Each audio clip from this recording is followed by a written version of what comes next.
Okay, question 16 for HL, which is SL question 13. Easy peasy, this one. Which of the following is not considered to be a greenhouse gas? This is just one that you have to remember.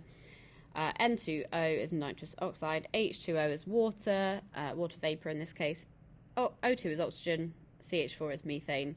You just need to know that oxygen is not a greenhouse gas and that the others are, so that is very straightforward. If you didn't know that, it's just a fact. For question 17, HL, which is SL question 14, you're told that light of intensity 500 watts per metre squared is incident on concrete and on snow. So it's the same incident intensity for both. 300 watts per metre squared is reflected from the concrete and 400 watts per metre squared is reflected from the snow. What is the ratio of the albedo of concrete to the albedo of snow? So you just needed to remember that albedo was the scattered intensity divided by the incoming intensity. So for concrete, that's 300 over 500, and for snow, that's 400 over 500. And then you need the concrete divided by the snow. You simplify, you can pause and have a look at that, and you get to 3 over 4. For question 18 for HL, which was 16 for SL, 3 mechanisms that affect the composition of the atmosphere of the Earth are, and then you're given some options, and you have to choose which of these 3 do describe a process that contributes to global warming. So, loss of forests that would otherwise store carbon dioxide. Well, that means that more CO2 would be in the atmosphere if we lose the forest. CO2 is a greenhouse gas. It would add CO2, therefore it contributes to global warming.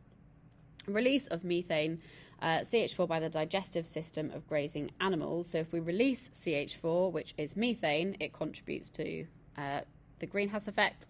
And again, if we extensively use fertiliser, increasing the amount of nitrous oxide that is released in the atmosphere, it's also a greenhouse gas, it contributes. So you should have picked 1, 2 and 3.